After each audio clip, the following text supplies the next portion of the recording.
Hey, we are live. Good afternoon, everybody. Good afternoon.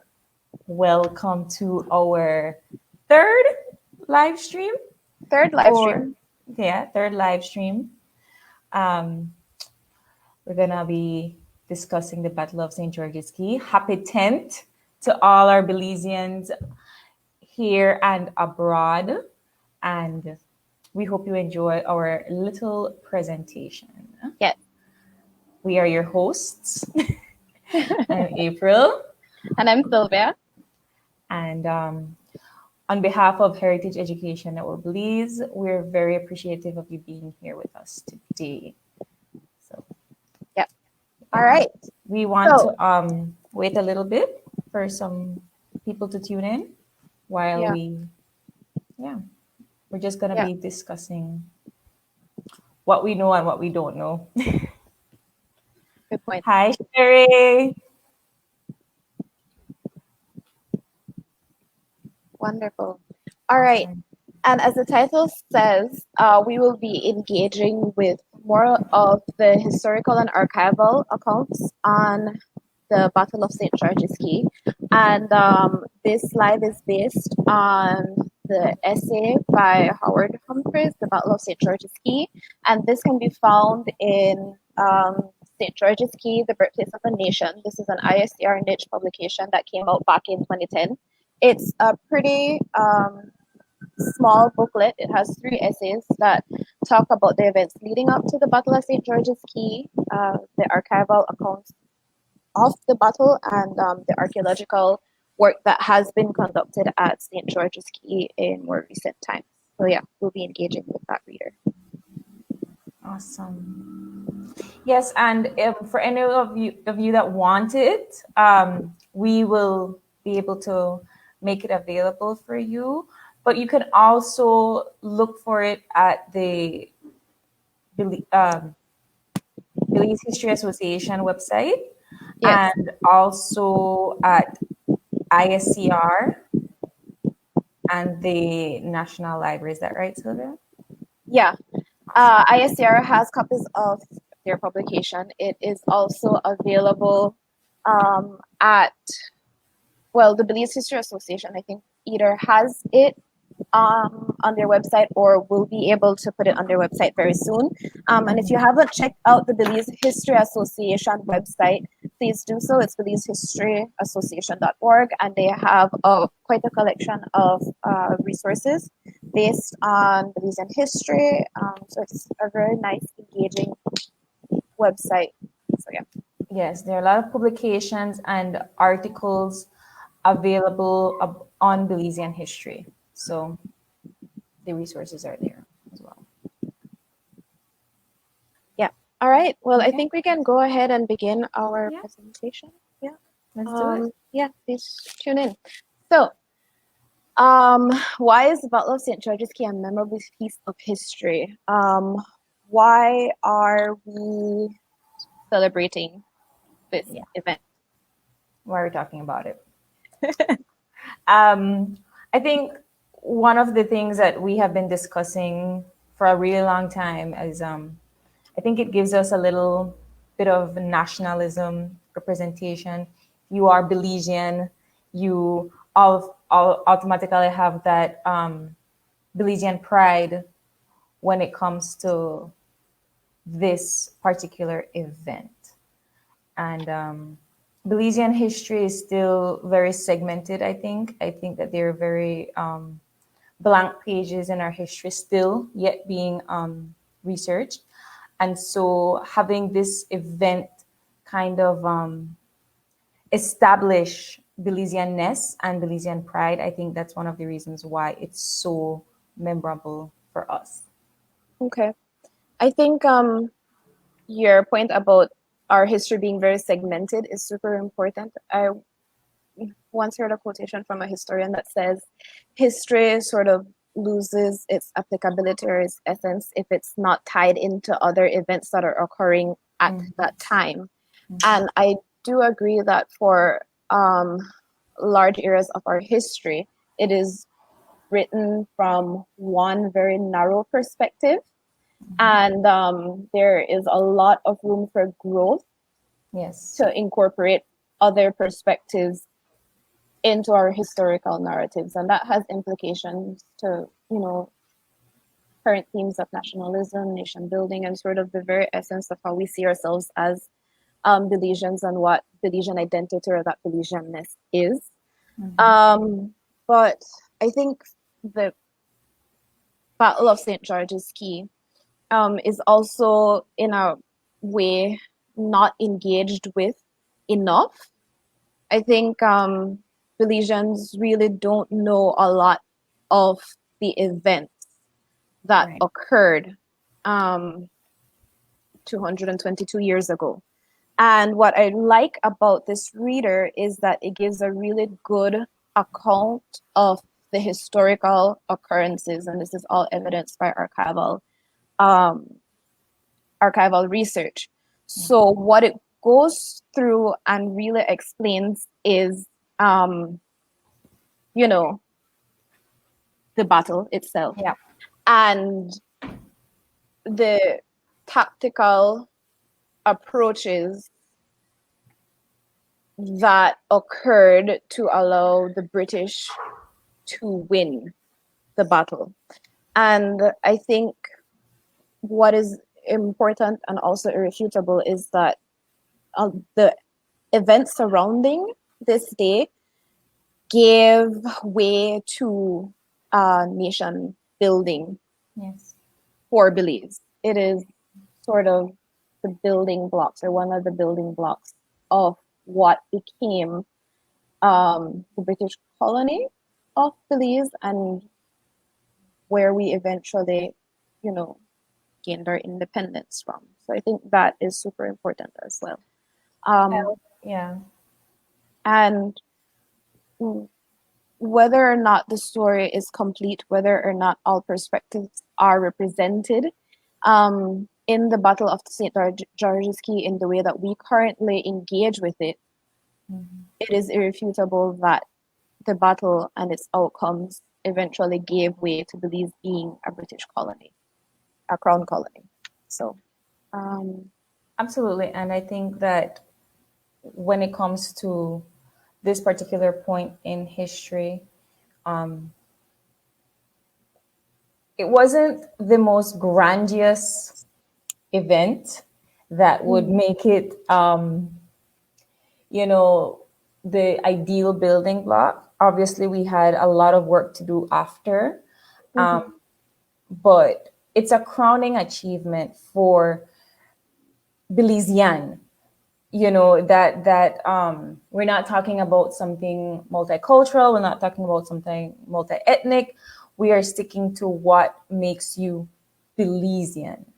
And I think that this is Belizean history for everybody, not just one particular person.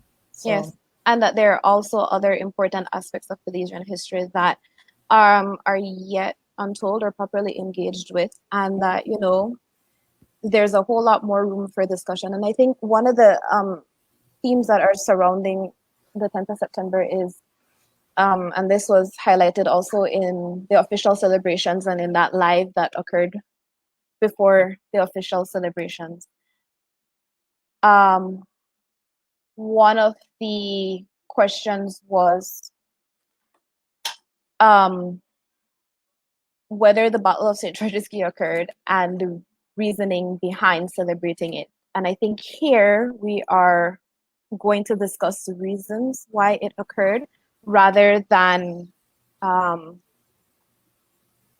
the reason why we celebrate it. So we're here to look at what archival records say about the military engagement between the Spanish and the British. yes, the Um, events. yep. And with that, we'll go through with just setting the scene and talking about what the British settlement of Belize looked like in the late 1700s. Yeah. So, well, we have here this slide, what do we know? And I think that uh, one of the crucial things to talk about for this particular presentation is kind of like hatching out all of the basics, right? So we've been learning about the Battle of St. George's Caye since primary school days. That is something that is in your social studies book. That is something that is in your high school social studies book. That is something that you basically cover as a general core in the University of Belize. If you're doing any subject, you have to do Belizean history. And so even though it's taught, it's only like a snippet footnote in the discussion. It's not something that is with extreme detail. It is not something that people really go in depth with. And so I think that for this particular presentation, we want to hatch out what we know from what we don't know. And I think that the events that led to the battle is something that we definitely need to have more discussions about. Yes. All right. So Belize in the late 1700s. So backtracking a little bit, there are settlements or accounts of settlements in the Belize River and St. George's Caye from about the mid 1600s, so about 1650. And we all know that the purposes of those settlements were for the extraction of log wood first and then mahogany. Both those hardwoods were in high demand in Europe and in Asia. And these lands were they were Spanish territory. And the British settlements in these lands were illegal. They were not, the Baymen were not supposed to be here. We also know that both the Spanish claim over these areas and the British settlement of the Spanish area surplanted indigenous people because before the arrival of the Europeans, they were indigenous civilizations and very strong city-states up until the late 1500s. But yes, the British did a very good job at illegally settling a lot of areas along the Mexican and Central American coast of the Caribbean Sea. So there were settlements from northern Mexico all the way down to Nicaragua. And yes, and the Spanish worked very hard, both through military expeditions and through direct wars with England and through treaties to remove the British from these areas.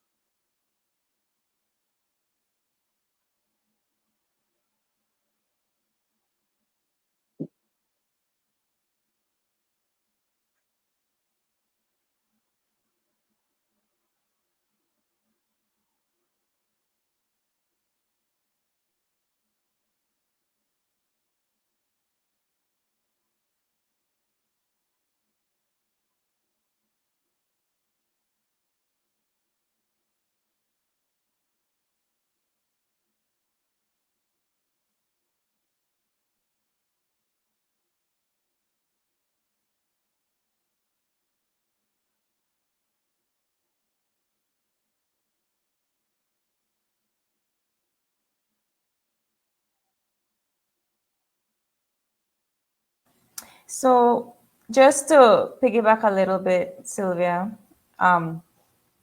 going back to talking about settlements, one of the things that I always joke about in my history classes is that Belize was settled by pirates. And one of the reasons why I say it is not because, we had pirates of the Caribbean like people living in our shores, but the whole idea of settling in an area that does not belong to your empire or does not, or you are basically harboring resources that is not your property is stealing. And piracy at that time was supposed to be illegal. And that kind of what I guess got the attention of the Spanish, that these people are in their lands taking resources that is not them. Whether or not they were in the territory itself is up for debate, because they were like, oh, Belize is an abandoned nation. That is why the British came. Whether or not that is something that is true, that is another discussion. The point is that they were not supposed to be reaping resources from property and land that is not theirs. Yeah. So, Yeah. All right. And like we mentioned, the British, the British and the Spanish attempted to resolve the issues of encroachment through a variety of treaties, beginning in the 1670s and sort of culminating with the Convention of London in 1786. And all of these treaties had a variety of direct implications to the settlement of Belize and other settlements, British settlements in Central America and in Mexico. I think, April, you had a little bit to add to this. yes, so I wanted to compile these treaties as also a part of what we know.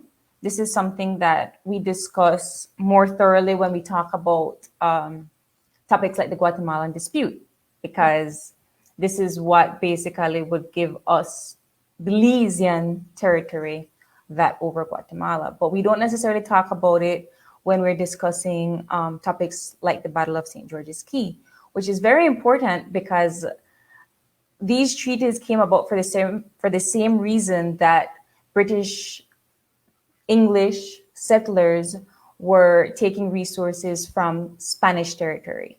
And so these treaties were made in order to get rights to reap resources, not to acquire land, just to be able to acquire logwood and to stretch the areas where those that logwood resource would be acquired from. And then we have here that it wasn't up until the Treaty of Versailles, after the Treaty of Versailles, that British settlement was kind of Tolerated. tolerated. They still were being overseen by Spanish sovereignty. Like they were still being overseen by I guess you would want to call them I don't know. Yeah. So I think when it comes to the Battle of St. George's Caye, the Treaty of Versailles is very important because it allowed the extraction of resources, and within a defined limit. So that's the Rio Hondo to the Belize River. So that allowed settlement in the New River. There were plantations. There were logwood camps, logwood extraction in those areas, and also in the Belize River. So that allowed for the settlement of Belize, which is now Belize City, and settlement of St. George's Caye. Also important to sort of setting the scene for the Battle of St. George's Caye is the Convention of London in 1786. And what's unique about this is that in return for British evacuation of the Mosquito Shore, which is, in that sort of Belize, Guatemala, Honduras area, they extended the limit of where the British could extract logwood and mahogany to the Siboon River. What that meant, though, was that all British settlements or settlers from the Mosquito Shore were then moved to the Belize settlement. So it created a sense of permanence for the Belize settlement.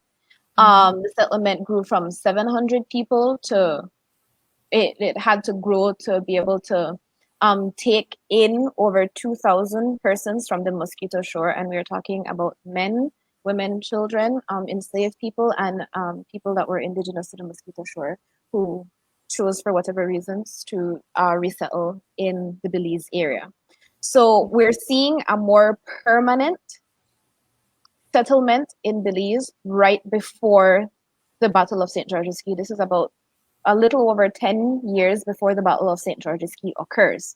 So we're seeing increase in logwood production, increase in the area where logwood and mahogany can be extracted, an increase a number of British settlements, and also escalating tensions in Europe between Spain and England. Yeah, because they still were not allowed to govern themselves Yes. until yeah. Yes. So while all of these treaties were occurring, the Spanish actively, as we mentioned, tried to expel the British from the area. They disrupted logwood and mahogany extractions on numerous occasions. There were many previous attacks on British settlements starting in 1695 and going straight up to 1779. There were multiple attacks. And each one of those sort of grew with intensity and disrupted the British settlement, at a greater degree. Yeah. The British settlement adopted, and I think this is a term that Mr. Nigel Encalada from ISCR has coined, a retreat and resettle.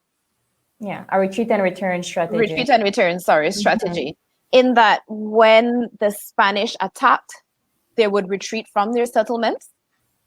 And after the Spanish would leave the areas of Belize, they would return to these settlements and sort of pick up with their logwood and mahogany extraction. It's also important to note that during these times again, this was still not British territory, and so the whole idea of the Spanish coming in was not just to attack, but to, I guess, check, quote unquote, on their land. And because they were there strictly, so it was a very weird setup where the British were allowed to cut the resources, but they were not allowed to live and settle and govern. And so with the increase of their populations, how can you not live and settle and extract resources? And so the idea was more, okay, the Spanish are coming, so let's move all of the things that make us look like we are settling. And then when they leave, we come back. Yes. And it's also important to note that the Spanish did not settle the areas where they expelled the British from for a variety of reasons, including which is the environment of Belize. Belize town was set up on a very swampy area, and it was not ideal for settlement. So we highlight here the Spanish attack of 1779, and I think this was before the Battle of St. George's Caye occurred. This was the largest, the more devastating attack that the Spanish launched on the British. It was a surprise attack, and it captured and destroyed St. George's Caye and the Belize settlement. So St. George's Caye and what is modern day Belize City. Over 400 settlers were captured, and they were transported to Merida, and from Merida they were imprisoned in Cuba for 3 years. After that imprisonment in Cuba, they were released and transported to Jamaica. And this was a very harrowing experience for the British. A lot of people died. The imprisonment of women and children left a mark on the British settlers. They lost their livelihoods, all that they had. And with the Treaty of Versailles and the Convention of London, they were eventually allowed to return and settle in Belize, and some of the settlers took that option. But there was a catch, right? Yes. So this occurred very recently, or sort of within a very short time span before the Battle of St. George's Caye. So it wasn't the Spanish coming to attack a British settlement wasn't something that was new. It wasn't something that hadn't occurred in the past. However, the intensity was escalating, and the relations between Spain and England were quickly deteriorating, which had direct implications for settlements in the Caribbean, but also settlements in Central America, chief of those being Belize. Yeah. So we are going into the sort of details of the Battle of St. George's Caye. The events leading to. Yes, the events leading to the Battle of St. George's Caye and what actually occurred on the 10th of September. And again, this is a synopsis of the reader that is pictured we were put together by the National Institute of Culture and History, specifically the Institute for Social and Cultural Research. So we start off talking about the battle with what we have termed as the rumors of war. So whereas the attack of 1779 was a complete surprise to the settlers of St. George's Caye and Old Belize town, the Battle of St. George's Caye, or the attack on St. George's Caye, or the last attack that the Spanish launched against the British settlement, was not a surprise. In March 1796, the settlers of Belize heard rumors or received rumors of an impending Spanish attack. So if you notice, 1796 is a full 2 years before, the battle occurred. They had ample time to prepare for the battle, but they also had ample time to really be on edge about the impending Spanish attack. And remember, they had recently gone through an attack in 1779. They had started to return to Belize in the late 1800s. And now, coming back to Belize, you are faced with the possibility of another attack, the possibility of losing all your investments, losing your livelihood, the possibility of men, women, and children losing their lives or being imprisoned.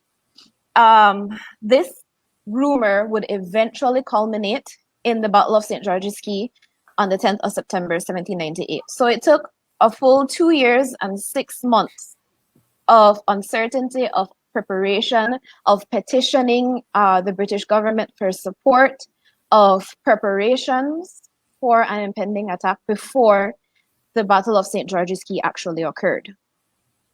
Yeah.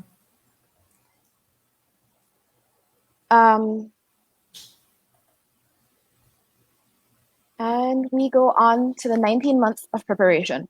So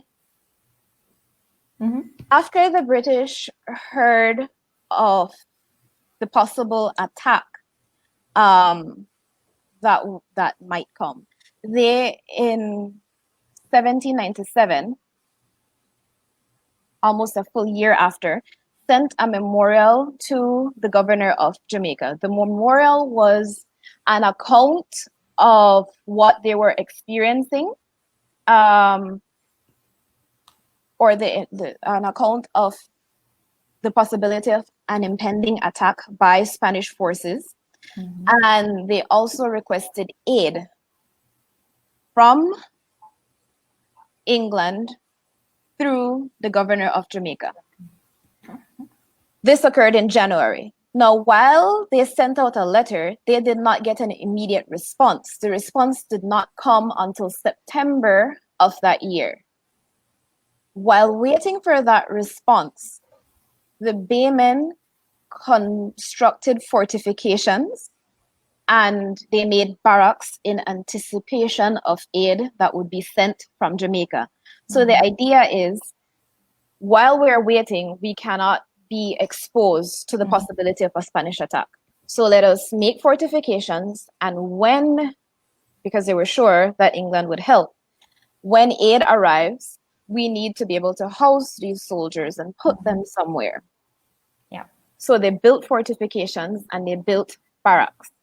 While all of this was occurring, Belize, or the settlement of Belize at that time, was gripped by famine. They were experiencing a drought that year, and there were a lot of social changes that were also occurring. All of this with sort of a cloud of fear and doubt hanging over them because there is an impending attack from Spanish forces. In terms of famine, because efforts were put into making fortifications, plantations were abandoned, and a lot of food and garden crops were abandoned as well. So all efforts were put into the fortifications. By bad luck, this is the only way I could explain it, that was also a year where they had less rainfall. So Belize experienced a drought, which means that whatever dependency on agriculture they had was severely affected. Also, to add to all of that occurring, we have the influx of over 2,000 people from the Mosquito Coast that had recently arrived to the settlement. And the people from the Mosquito Coast were referred to as shoremen, and the old settlers, or the settlers that had been there previously, were referred to as the baymen. And the baymen and the shoremen did not get along. Now, remember, at this time, Belize is organized by public meeting. So if you are a person of economic stature, you can participate in the public meeting. The public meetings were chaired by magistrates who were elected on a yearly basis, and all decision making in the colony was conducted through public meetings. This is an early form of a democracy, and I think that point isn't really engaged with sufficiently when we look at the way that a democracy sort of came up both in Belize but also in the New World. But this vote by public opinion meant that when you had a large population of people from the Mosquito Shore move to the Belize settlement, they had the power, the voting power, to direct the occurrences within the Belize settlement. And with the baymen and the shoremen not agreeing on, how to administrate themselves, you had a lot of social upheaval. This eventually created two factions. One faction that was centered around evacuating the settlement of Belize, and one faction that was centered around remaining and fighting to defend the settlement of Belize. Now remember, again, going by a sort of linear exploration of the events leading up to the Battle of St. George's Caye, they hear that a Spanish attack is coming. They send a call for help to Jamaica. While waiting for a reply, they create fortifications. They create barracks. But in this entire 6 months period where they're creating barracks, they're creating fortifications, there's also very, very strong opinions on whether they should evacuate, as they have always done in the face of a Spanish attack, or if they should stay and fight. And what is very fresh in people's memory is that they suffered a surprise attack that cost them years of their lives and also the lives of the settlers. The two people who represent the evacuate or fight factions are sort of immortalized in our history, for better or for worse. Thomas Poslow, who is, sorry about that. Thomas Poslow, who is, his name is most familiar for the Poslow building and for also being an extremely cruel slave owner, was pro remaining in Belize and fighting for the defense of the settlement. Thomas Potts, whose sarcophagus is pictured on the back of our money, of the $5 bill, was of the opinion that they should evacuate the Belize settlement and move to Jamaica or to the Bahamas until the threat of a Spanish invasion would have passed. Now, there are many people who contributed in a variety of different ways to the Battle of St. George's Caye. But the most strong voices at this point in time were Thomas Poslow and Thomas Potts. And Thomas Poslow is quoted in the Reader as saying, "Those who were willing to evacuate the settlement should be made to do so, for the man who will not defend his country is not entitled to reap the benefits thereof." And that is sort of this sentiment that was occurring in the settlement of Belize for a full year before the battle actually occurred, before there was even a sighting of, a Spanish fleet. So very, very, very strong sentiments. And again, at this time, you also have famine, you also have drought. Larger population. And a larger population, 2,000 extra people that are decision makers. So it was quite a lot that was going on. And when you really look at all these factors, had one thing changed or gone differently, the Baymen or the settlement of Belize may have been invaded by the Spanish, and we don't know what implications that would have had to our history. So this, sorry? It's also important to note that when it comes to the decision making in the public meeting, whether or not you were pro or against, the people that ultimately made those decisions were elitists.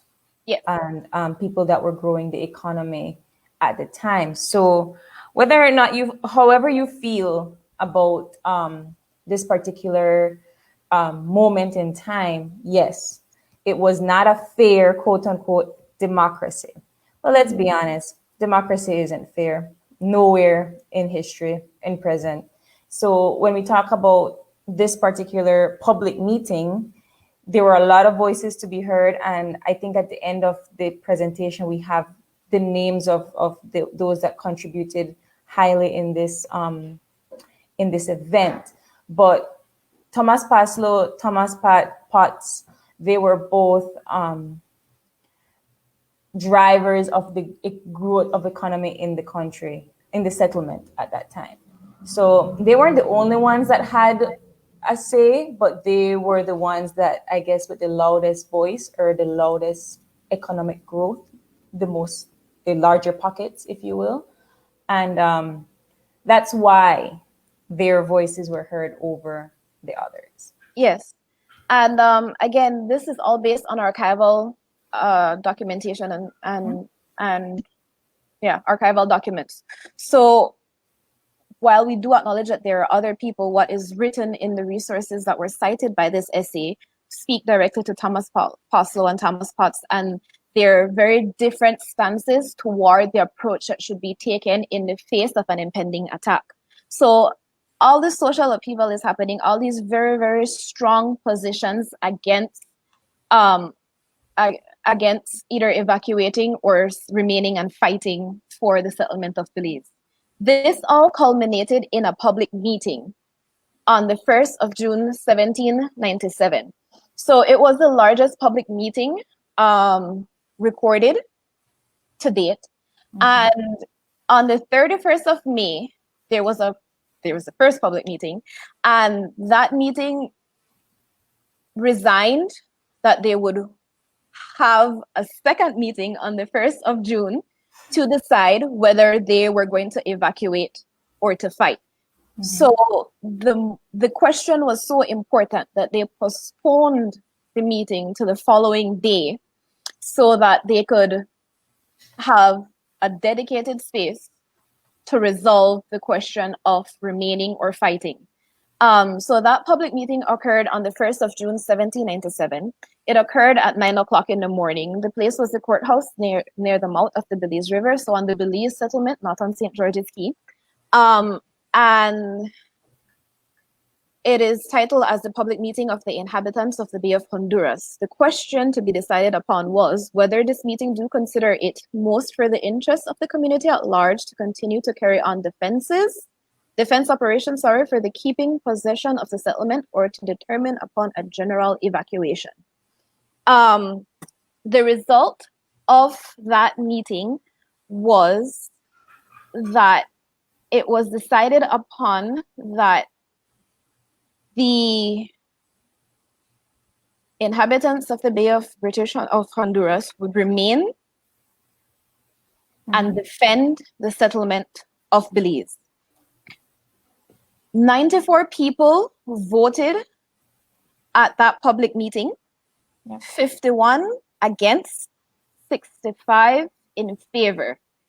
It was a very, very, very close margin.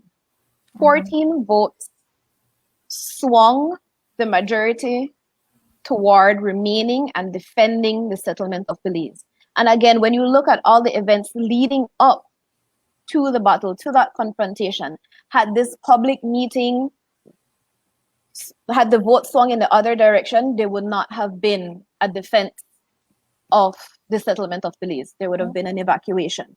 We don't know how that would have changed the history. Now, the people who voted at that public meeting, we would like to think that it is the contributions of the free men of color from Flowers Bank who swung the vote toward remaining and defending the settlement of Belize.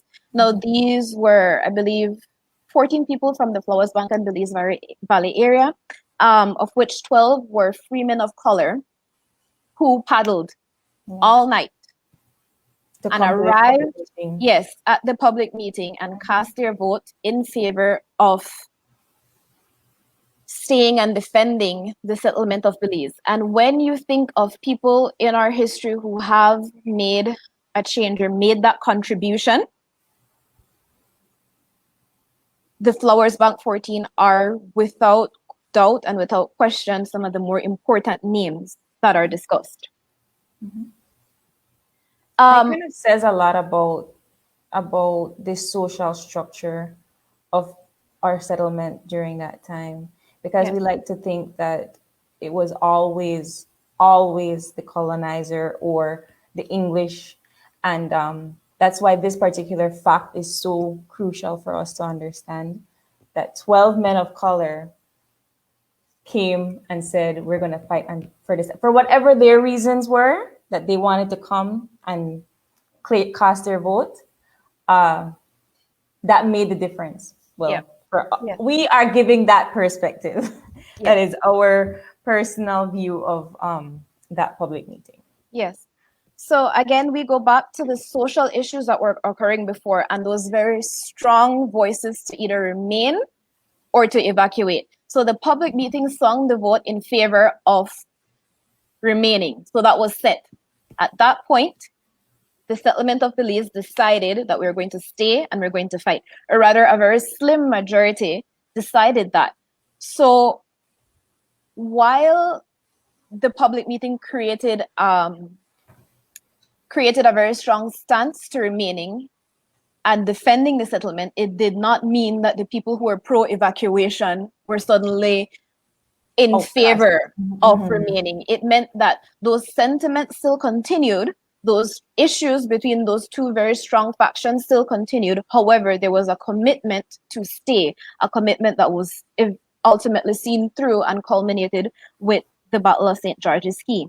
After this public meeting occurred in June, there were 6 months of continued preparation that occurred that will bring us to the end of 1797. So this public meeting happened a year and 3 months before the Battle of St. George's Caye. So we're already a year and 2 months into preparation for this oncoming Spanish attack, and at about the halfway mark is where this public meeting occurs, and there's still another year and a couple months before there is actually any type of engagement between British forces and Spanish forces. So preparations continued for the fortification of the settlement after this public meeting. There was a ship that arrived from Jamaica, the Mary, that brought provisions for 1,000 people for 3 months. And that provision was extremely important because remember, the settlement of Belize was going through drought, it was going through famine, people were starving. They were at the point of starvation at this point in time. And you can understand that when people are forced or faced with starvation and faced with an impending attack, nerves run thin, tempers run thin, and it's very easy to understand how they had such large social issues occurring at this time. Further on in August, there was a promise of further aid from Jamaica, which included the promise of troops with provisions to last them 6 months. On September 2nd of 1797, the governor of Jamaica finally answered the memorial that was sent by the inhabitants of the Bay of Honduras, and he promised them aid, which he had already dispatched.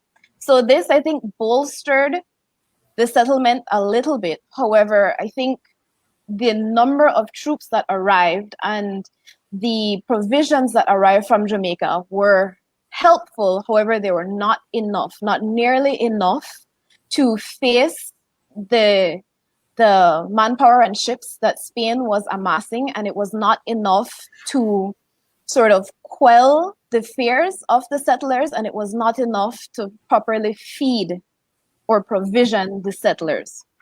Yeah. So that moves us into the preparations that occurred in 1798. So in September, you finally get a reply from Jamaica that says, yes, we are supporting you. We are doing so by sending you provisions. We're further sending you troops with their own provisions. And we are sending you arms and ammunition. That was the other thing that Jamaica sent. So remember, this is not a formalized colony. So they're providing you with the tools and manpower to be able to defend yourself. And I think at this point, the settlers really hoped that England would step in and do the defense on their part. What they found was that Jamaica gave them food, troops, and ammunition, but that the defense of the settlement was largely left at this point in time to the settlers of the Bay of Honduras. And again, the public meeting had already solidified that point of remaining. So that moves us into 1798. This is the year where that final confrontation between the British and the Spanish occurred in Belizean waters. So starting in January, the West India Regiment arrives. And they were about 700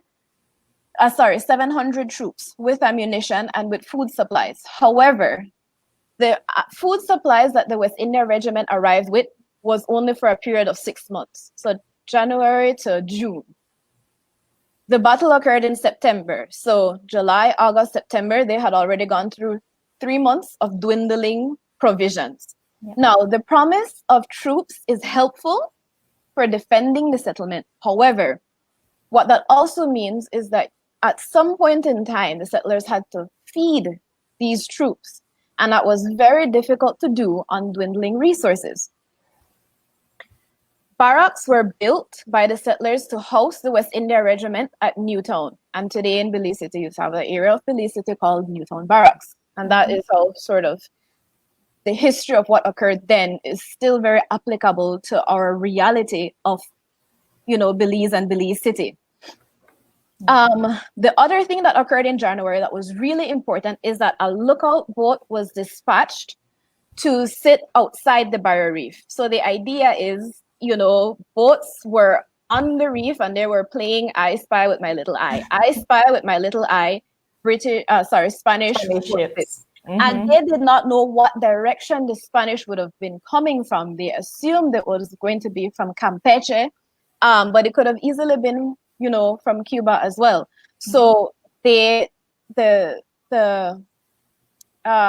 British at this point dispatched lookouts to keep an eye out for advancing Spanish warships or fleet. Now, on the 20th of May, unbeknownst to the settlers of the Bay of Honduras, the Spanish Armada, or flotilla, it should be, the Spanish fleet sets sail from Campeche. So that is a little bit below Merida and the Gulf of Mexico. So they would have to sail around Merida and Cancun areas and then down to Bacalar, because at that point, Bacalar was the important Spanish town, not Chetumal, but they would have sort of sailed down. In June, several things occur. First and foremost, and that reads caption, and it should read captain. I apologize for the typo. Captain Moss is assigned to the defense of Belize City. At this point in time, the defense had been organized by Captain Dundas, but he was not a naval officer. Captain Dundas was recalled to Jamaica, and Captain Moss replaced him. And Captain Moss proved to be a very brilliant tactician. So Captain Moss is appointed in June.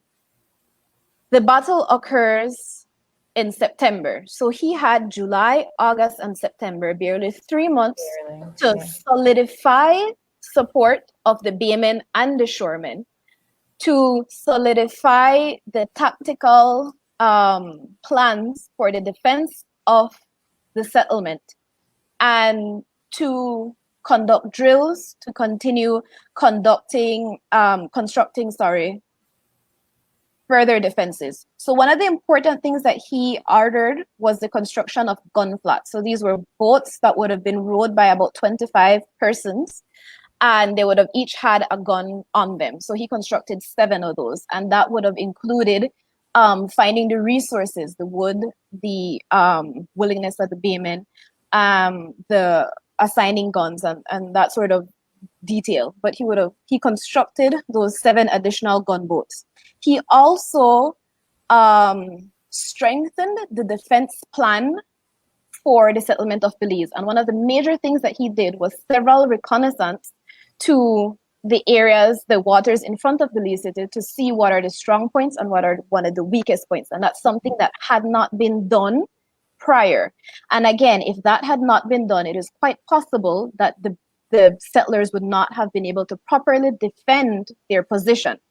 Now, on the 18th of July, the Spanish fleet is spotted off the coast of Cozumel, and it is spotted by a turtle fisherman called Joseph Tooney.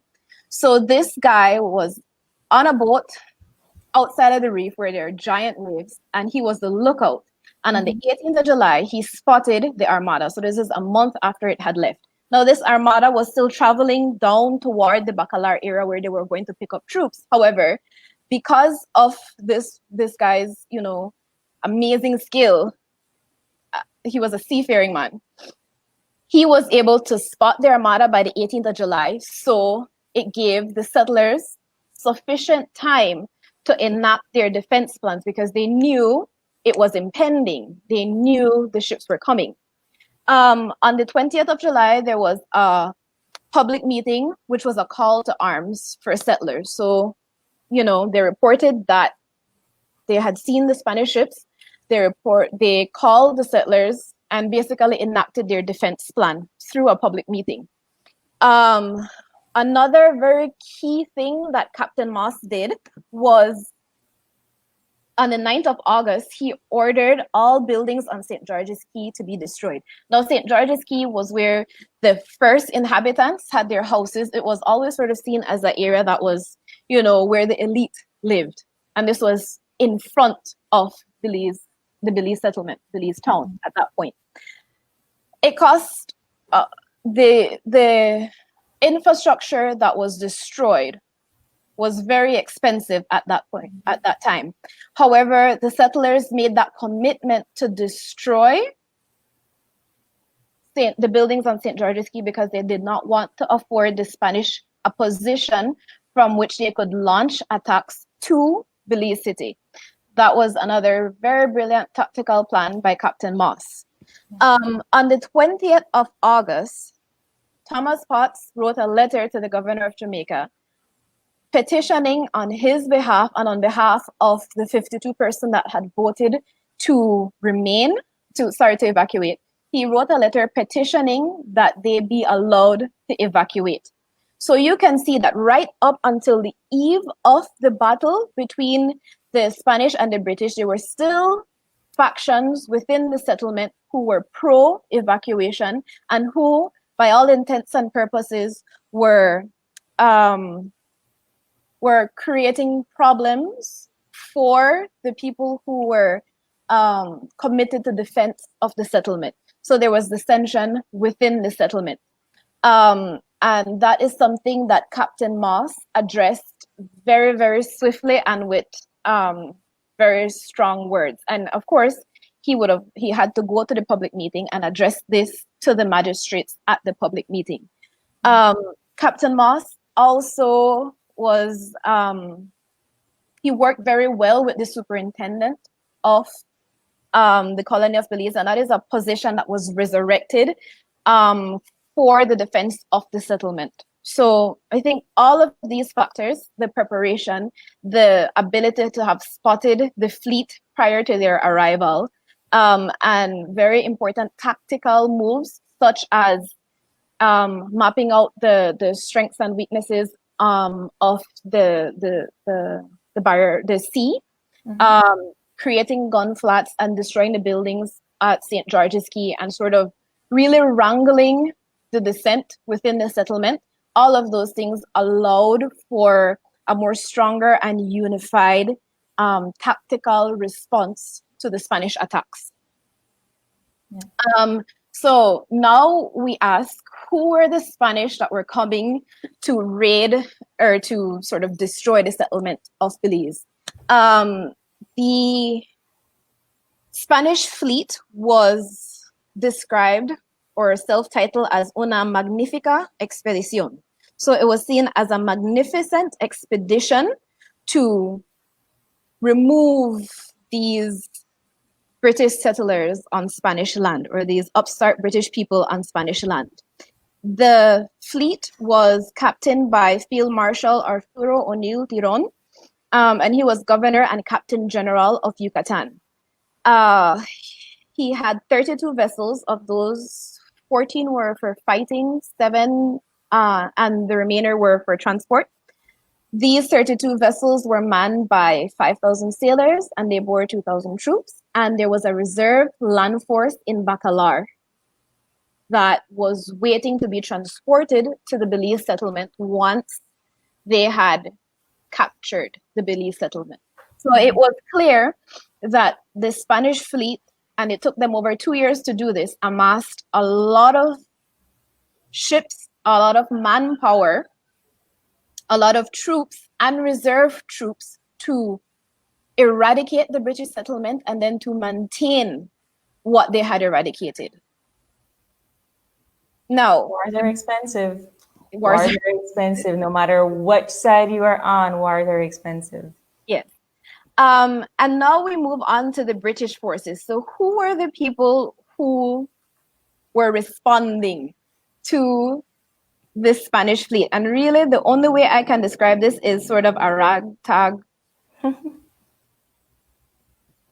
group of people from diverse nations, diverse ethnicities, and diverse economic levels that really came together by the strength of the superintendent and the captain at that point. So our British forces consisted of 1 sloop of war. This is a fairly, well, it's a large ship. It's not the largest, but it's not the smallest. So a sloop of war, it had 16 cannons. So it had 8 on one side and 8 on the other. And here it is on our screen, pictured on one of the stamps commemorating the Battle of St. George's Caye. Yeah, it was a large ship. But I mean, at this point, there were ships that had 40 guns, 32 guns, 80 guns. So it was by no means an impressive ship. And this is the HMS Merlin. It was sent from Jamaica to the settlement of Belize to aid in our defense. It was first captained by Captain Dundas, and eventually it was, when he was recalled, it was captained by Captain Barrow, I believe. Please correct me if I'm wrong. In addition to the sloop of war, we had 3 sloops. So a sloop of war is a large ship outfitted with cannons for the purpose of naval engagement. A sloop, however, is a transport or merchant ship, so it is not outfitted for wars. It can be modified for wars. However, it was not built as a warship. These sloops were the Towser, the Tickler, and the Mermaid. There were two schooners also involved in the fight. They were named the Swinger and the Teaser, and these were smaller boats that had a sail, but not like a three-mast like the sloops of war. And these also had cannons of varying firepower on their decks. They were also commissioned 7 gun flats, and these were they would have had 1 gun on them, would have been a flat boat, and it would have been rowed by about 25 men. So this was all manpower. There were no sails on those gun flats. And that sort of sums up the British forces that were amassed largely by the efforts of the settlers in defense of the settlement of Belize. So what you can see is that they did not have a strong naval fleet at this point in time. In addition to the ships, they had 700 troops, a large portion of that being from the West India Regiment that were sent to the settlement from Jamaica to aid in the defense of the settlement. However, the troops were not all on the ships, so they were split between the settlement of Belize and Haulover Creek. So, where did the Battle of St. George's Caye actually occur? So this is sort of a map with the major areas. And I hope you can see the cursor on my screen. So we have St. George's Caye, which was the old capital, and that was burnt to the ground. We have Belize City, where the old Belize settlement was. We have Haulover Creek, which was identified as a possible weak spot in the defenses of the areas. And then the archival records mention Caye Chapel, Hicks Caye, Long Caye, Montego Caye, Frenchman's Caye, and sort of that general area. And what I want to draw to attention right now is the barrier reef and sort of the environment of this area. You can see that outside the barrier reef, and you can see that it's deep. It's very deep. That's what is illustrated by that bright, vivid blue color. Immediately inside the reef, you can see a lot of light greens and a lot of white. That is very, very shallow water. And what you need to navigate those areas is 1, knowledge of the area, and 2, you need to have ships that are light enough to be able to navigate through those shallow waters. And that's 2 things that the Spanish fleet did not have. They had large ocean-going vessels, and they had no knowledge, not even maps of the shoals and the sandbars, the channels within our barrier reef. So they really reached to a battle, and they were sailing blind. They were not flying blind. They were sailing blind. And we can see from the archival accounts that they were trying to navigate into the areas within the reef to set up a position in front of Belize City, or possibly in front of the Haulover Creek area. That a position from which they could easily send troops or launch troops or use their superior cannon power to harass the settlement of Belize City. I think it's important that you discuss the maritime geography of it, because you had mentioned before that Captain Moss, is it Captain Moss? Yes, Superintendent Moss. He only had like basically a month and 3 weeks to prepare for a battle, and for him to come and learn the land and learn the area and learn the settlement in order to execute proper strategy. I think that is something to say about the intelligence of the strategy of the battle from the British end. Anyway. Yes. And another important thing that occurred in August was that they had They had defectors from the Spanish fleet. So they had the two largest ships in the Spanish fleet defected, and that was something that was punishable by death. Captain Moss received detailed information about the number of troops, the number of vessels, and the type of vessels that were within the Spanish fleet from those deserters. And the two largest ships, a 40-cannon ship at the Minerva and 32-cannon ship, the O, deserted. So they, before the battle, lost two of their largest ships. And again, you have to really think about the morale. If you are facing the eve of battle, another thing to be mentioned is at this point, the Spanish fleet was being racked by yellow fever. So think COVID, but very, very, very... Another pandemic. Another pandemic, because they probably didn't even have Tylenol at this point in time. So they're racked with fever, yellow fever at this point in time. Yeah. And the two largest ships desert on the eve of battle. So there are a lot of things happening to the Spanish Armada before they even reached Belize. Yeah. Before they even reached Belize. So again, like you mentioned, what Captain Moss did was, one, he got intelligence from the enemy, really.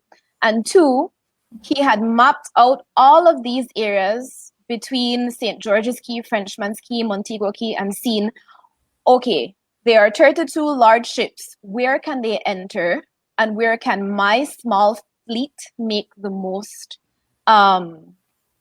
impact in defending? And I think his tactics were absolutely brilliant. And really, if any of those ships had managed to anchor or to come into this general area in front of Belize City or Haulover Creek, if they had gotten their cannons close enough to the Belize settlement or had gotten their troops landed, there was no way that the inhabitants would have been able to win that confrontation, because 700 men versus 2,000 troops and a large number of cannon and ammunition, they would not have been able to make it. So, things about the battle. There were several skirmishes between the 3rd of September and the 10th of September. Okay. It was not only a battle that occurred on the 10th of September. The Spanish fleet arrived to the coast of Belize on the 3rd of September. They anchored below Caye Chapel, which is the red X. Yeah. From this point, of the 32 vessels, from this point on the 3rd of September, 5 vessels broke off and sailed down and tried to find an entry near Montego Caye, the Montego Caye shoals. Mm-hmm. The British had 3 ships that were between St. George's Caye and Frenchman's Caye, and they were defending that position. These 5 vessels were not able to make it through the shoals. They did not know the waters. They did not know the deeper areas that their vessels could navigate. And in addition to that, they were faced with the 3 British vessels that were there.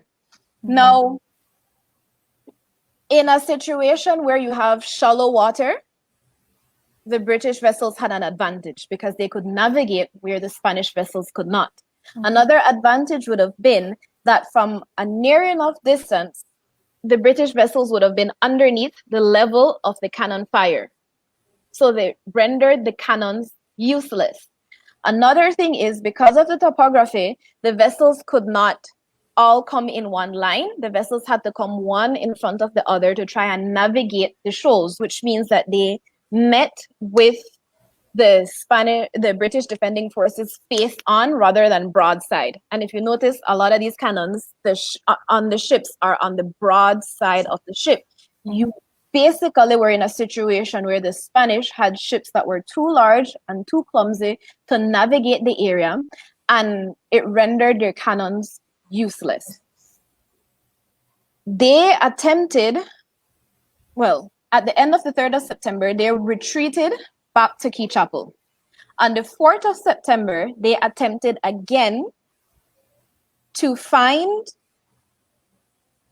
Another way to come in. Yeah, in the same Montego Shoals area to try and get into this area in front of Belize City. On the 4th of September, they were not successful again. What the Spanish were also trying to do was mark the shallow areas with markers. Yeah. The British settlers removed those markers. So the Spanish, without a map and without knowledge of where the deeper areas were or where the shallow areas were to avoid them, were unable to pass the shoals. On the 5th of September, they tried again to make it past Montego Caye Shoal and into deeper waters in front of Belize City or Hallover Creek in that general area, or at least a dock at St. George's Caye. They were not able to do that, and archival records loosely say that firefight ensued. We don't know how much firefight, we don't know what damage the British or the Spanish took on. And again, these archival records are written up from the perspective of the British. Recently, they have been supported by Spanish archival records, so we know that firefights ensued. However, there is no record of a ship sinking, how much lives were lost. And we assume that there is none, because if there had been, they would have, accounted for that in their records. But again, what is important is there are 3 days so far, September 3rd, September 4th, September 5th, where the Spanish have tried to enter into the waters in front of Belize City or the Belize settlement, and they have failed to do so, largely in part because of the British forces that were there. Now, on September 6th, Captain Moss makes a brilliant tactical move. At this point, the HMS Merlin was docked in front of Belize City. So the British, the 3 ships that were in front of St. George's Caye were not even the largest ship that we had. What Captain Moss did was, leaving at night on the 5th of September, he decided to take a position in front of St. George's Caye. In order to move from Belize City to St. George's Caye, he could not move his ship straight across because the waters were too shallow, something that he knew from his experience and his reconnaissance of the waters in this area. That was something that the Spanish, did not know. So Captain Moss had to take his vessel all the way down through this channel that we can see on Google Maps still, around English Caye, and back up to St. George's Caye. So Captain Moss arrives in the morning of the 6th of September with the HMS Merlin at St. George's Caye, and he docks into the bay. And he notes in his correspondence that the Spanish fleets at that point in time were trying to move from Montego Caye down towards St. George's Caye, but upon seeing him sail into St. George's Caye, they retreated to an area between Montego Caye and Long Caye. So at this point, you have the HMS Merlin in front of St. George's Caye, and some of the forces between St. George's Caye protecting the Frenchman Caye Montego Shoals area. So they're protecting this area to stop the Spanish forces from coming in. And the Spanish forces, again, very cautiously and tentatively, they're moving further south, trying to find a way into deeper waters and being unable to do so because of the British forces. And again, this is right now just a game of tactics, apart from the firefight that occurred on the 5th of September. Now, between this, sorry, you had something to add? No, I was just saying that, just to clarify, this is still not the battle at the tent. These are just the strategies and the events that are leading to said battle. Yes. So we haven't talked about the tent just yet. Yes, like we mentioned, there were several confrontations that occurred between the 3rd and the 9th, and it all culminated on the 10th. Mm-hmm. Yes. So between the 7th and the 9th, the Spanish tried to move their 32 vessels from their position between Caye Chapel and Long Caye down toward Montego Key, and the yellow X's are where there are British forces standing in defense of the channels and sort of the deeper areas. We also had land troops stationed at Halover Creek because they believed that it was an area where the Spanish would try to land if they were successful in beating the defenses that were at Frenchman Key and St. George's Key. So at this point, the British are not sure of a victory at all by any intents or purposes. There is also troops that are stationed in Belize City. And the accounts talk about seeing the Spanish ships slowly move south over this 3-day period as they try to find an entryway into the air, into the waters directly in front of Belize City, and they're unable to do so because of the British forces in the sea. So it's a very long and very drawn out confrontation that is occurring at this point in time between the Spanish and between the British. And it all comes to head on the 10th of September.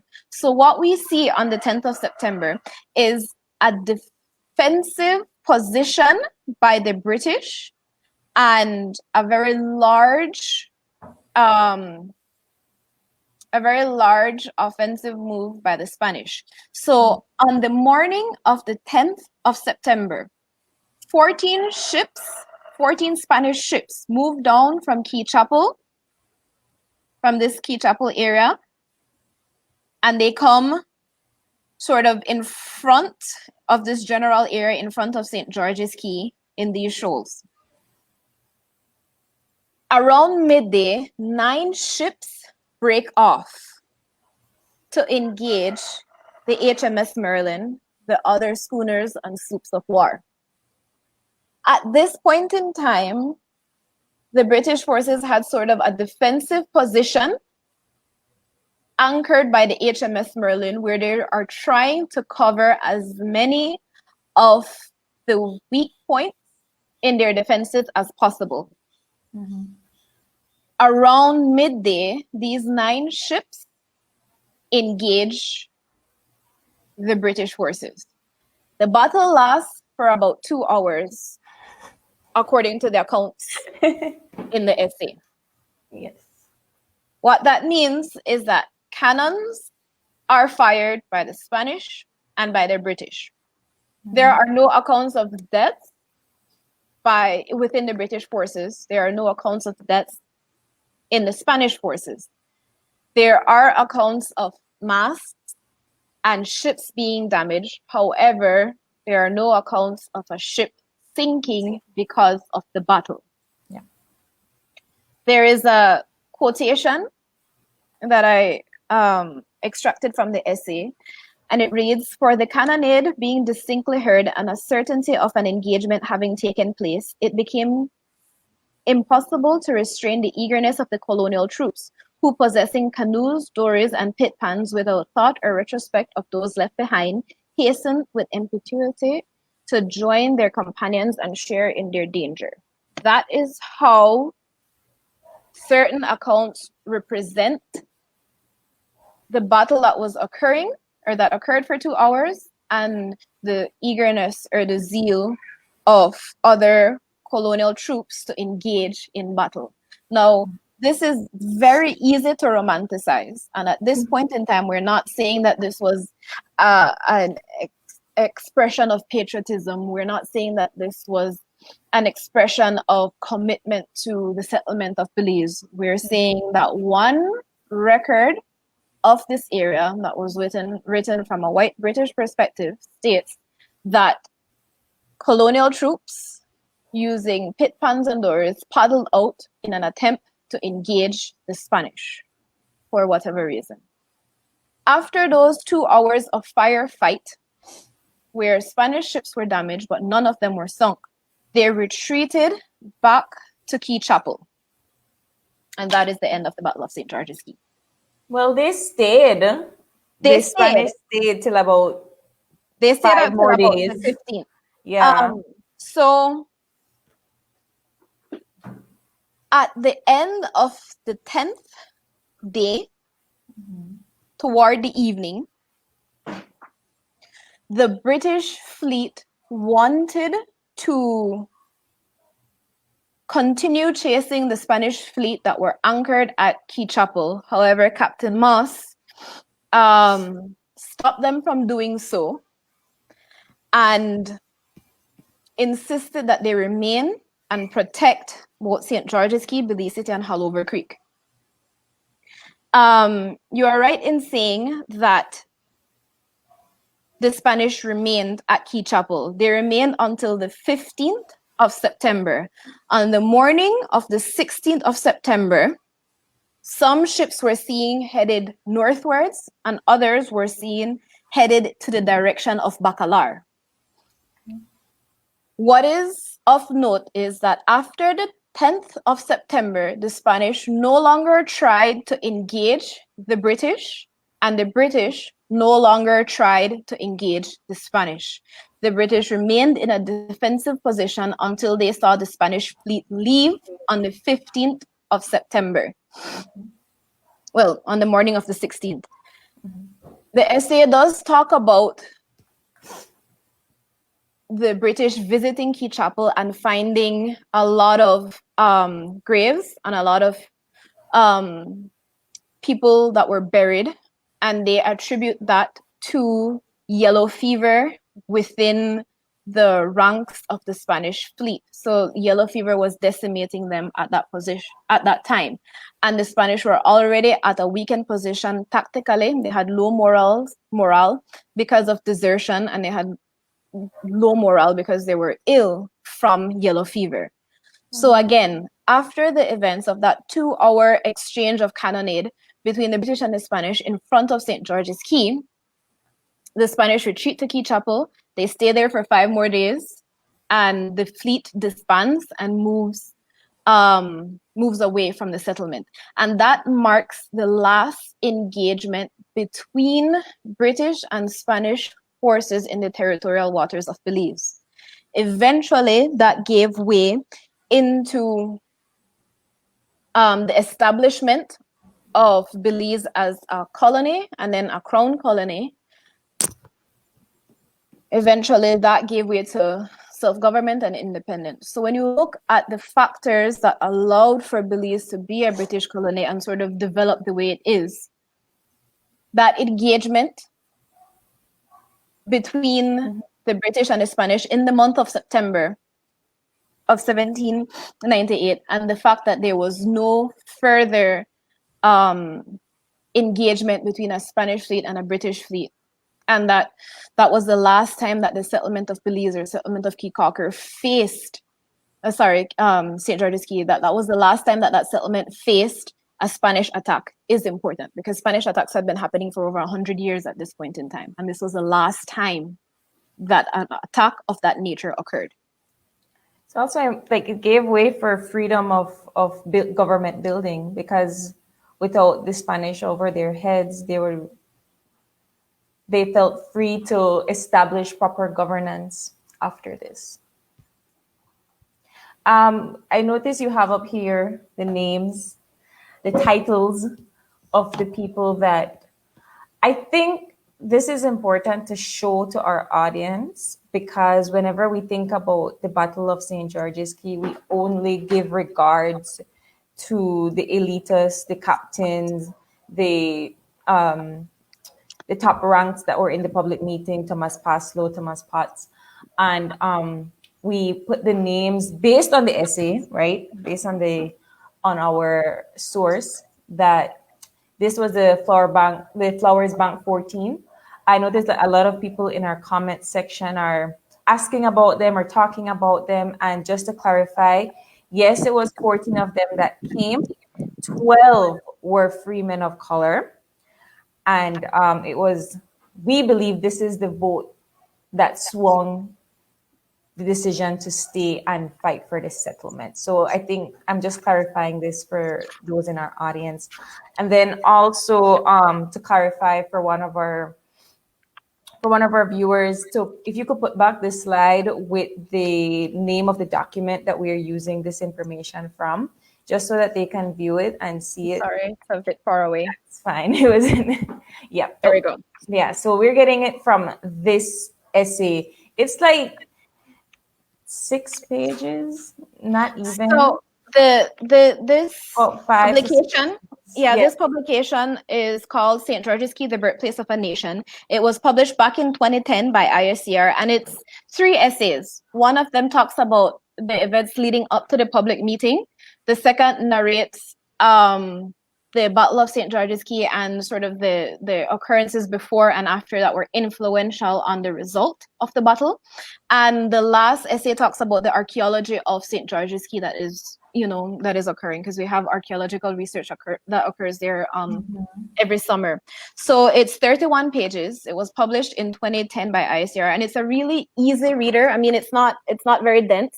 It's written in a way that is engaging, and I think a lot of times we have very large books like 13 chapters or stuff like that, but those might be a little bit heavy on people to read. But this is sort of a very light, very engaging.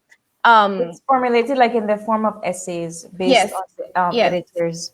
Yes, based on archival research, and it gives the perspective of the battle, not really the reasons why St. George's Caye Day was celebrated or what implications it has toward nationalism. It rather details the accounts of the day, and I think that is super important because it's not often engaged with in this manner.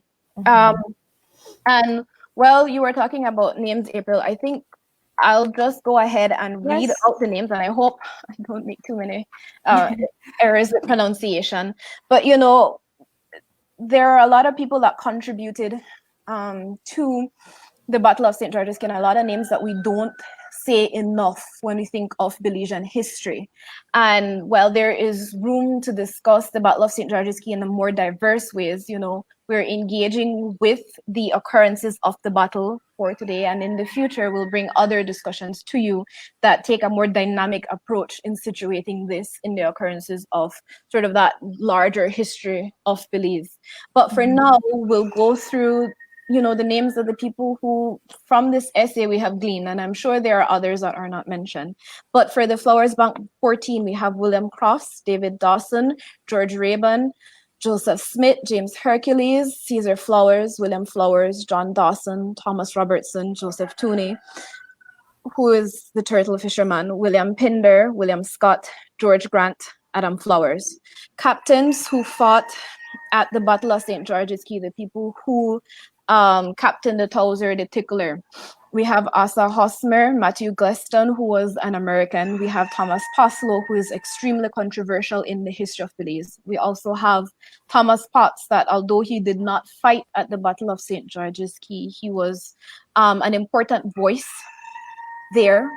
He also provided resources. And provided, economic resources. Which the battle would not have been possible, or the defense would not have been possible without that.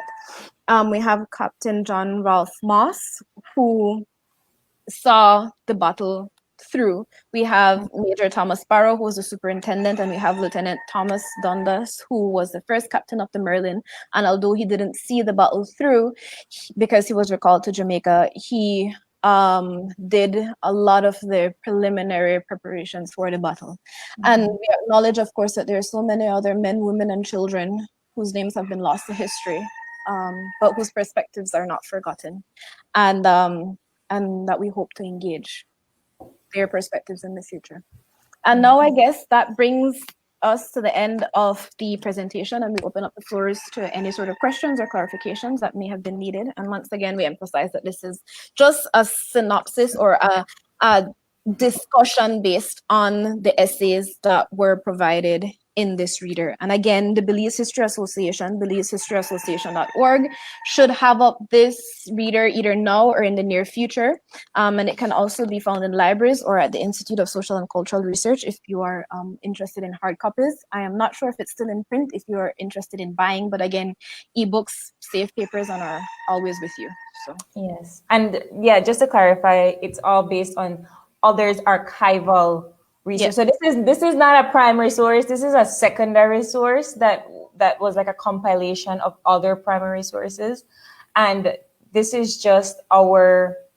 We read it. Well, Sylvia read it and then kind of shared it with the rest of Heritage Education Network, and I think that, and I am a history teacher, so for this particular document to have existed and us not really knowing about it or not having or not even being able to understand how we can get access to it, I thought it was necessary for us to talk about it. And so thank you, Sylvia, for your wonderful presentation.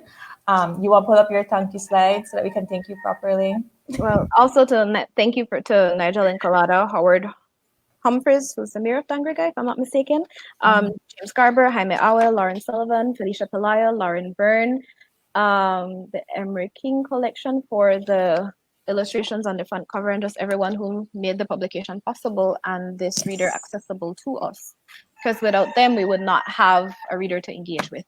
And yes, now we open up the floor to questions. I'm seeing questions that I hope you know the answers to, dude. Oh boy. I can't see the questions because I have my slide. Should I stop sharing my screen? No. Okay. So then you will let me know what the questions are. I have here, so someone was asking, and I'll show it on screen. What became of the descendants of the two ships who were deserted? So the essay talks about the Minerva and the O leaving the ranks of the Spanish fleet before they arrived to Belize. It also states that the deserters of the Spanish fleet gave information to the British. However, it does not say that the deserters came to Belize. That happened before the fleet had arrived to Belize. I tried looking up for records of the Minerva or of the O, but I was not able to further to find additional sources. I mean, there were one ship or two ships that were part of a very large Spanish armada, and they were not well-known ships. So their history is not very well recorded on the internet. I'd have to do maybe archival research in Spain or in a Spanish-speaking port to see what occurred with the Minerva and the O. Suffice to say, they note that one had 40 cannons and the other had 32 cannons, and they were the two strongest ships in the fleet, and that they left prior to the battle. That their departure caused a low morale among the Spanish, and that it showed the poor leadership and the issues with leadership within the Spanish fleet, which had direct implications to the success of the Battle of St. George's Caye, or the success of the British over the Spanish. So for those of you that are asking where to find the information, our ISCR's Felicia Pelayo just made a comment for more information on Flowers Bank 14 is available in the short presentation by Nigel Elcala, and I think she sent the link there. So thank you so much, Phil. I think a lot of people were impressed by that part of the presentation, because it's definitely not something that we teach, and it's definitely not something that is well known in that part of the Battle of St. George's Caye. And someone else was asking. But before you move on, April, I'd just like to say thank you to ISCR for the work that they have been doing in the Flowers Bank community, and to sort of create greater awareness about the Flowers Bank 14. I mean, the first time I heard about them was through the efforts from ISCR and their efforts in commemorating the Flowers Bank 14 at the Flowers Bank Festival. There's a ceremony. Yes. It's broadcasted live on the ISCR Facebook page. But the efforts that they have done to recognize them so far have been impactful for me, and I want to send a shout out and a thank you to ISCR, and that I follow what you do, and I appreciate that, and I hope to see much more coming in the future. ISCR is where I get most of my historical data from. always, anytime I need help for any kind of primary source. Felicia, um, Mr. Pinello, Rolando, they're all super wonderful and welcoming for that. So if you need that info, they got it.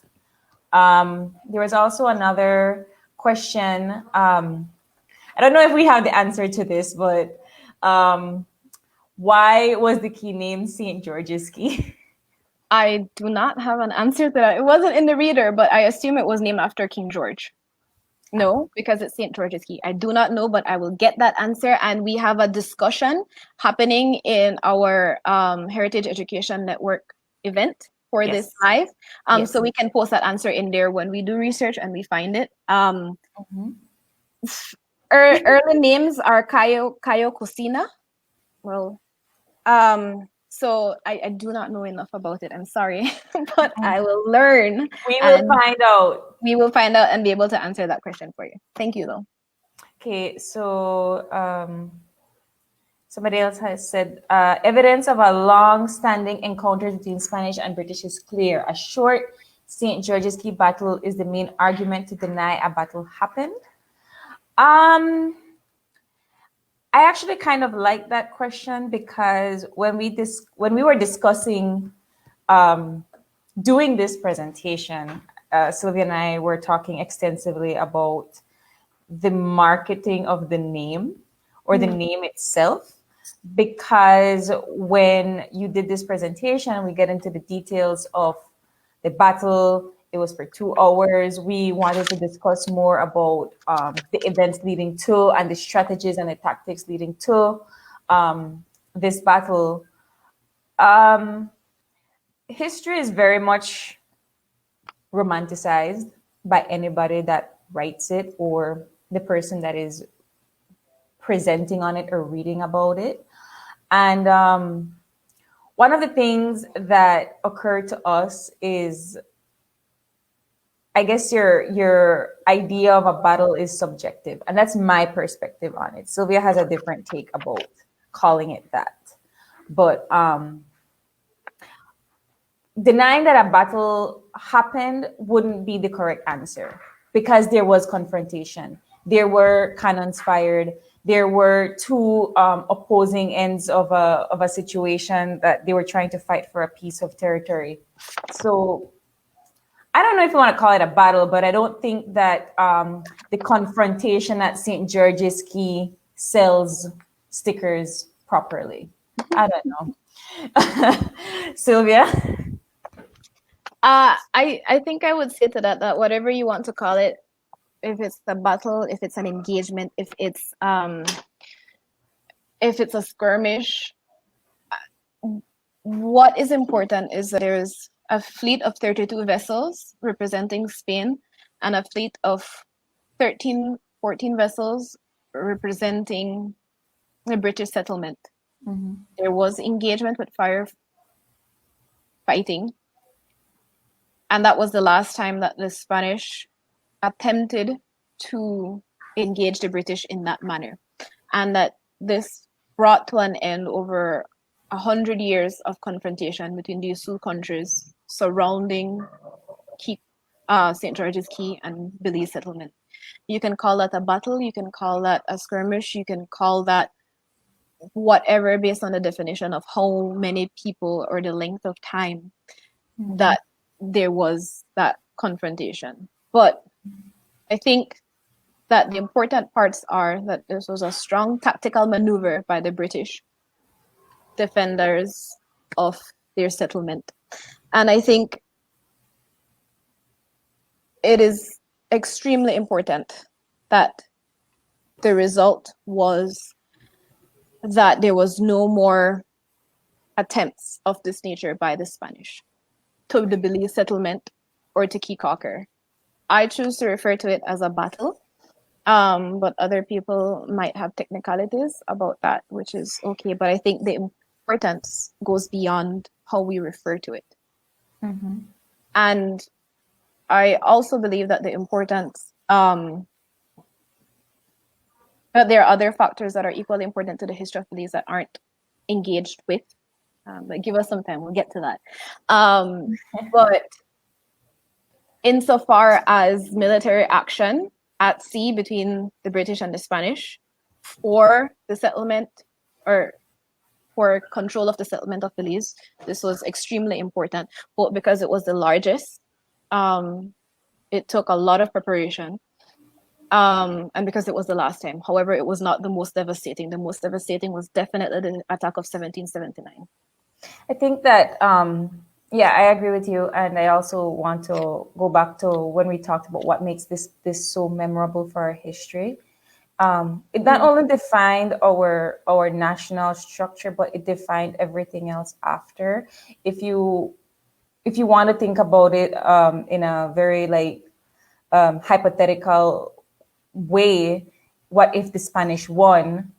You know, all of your behaviors and your way of life would have been completely different. You would not be the only English speaking country in Latin America. You would not be the only English speaking country with a large Catholic population that comes with a complete assimilation of cultures. Your entire lifestyle would be completely different. So this particular point of history basically set the stage for your Belizean-ness. If I would go so far as saying that that this particular event defined who we are as a country with all of the loops in between our history that we don't know yet. Are there any other questions for us? Not that I can see. Rebecca, Ella, can you guys see if there are any more questions?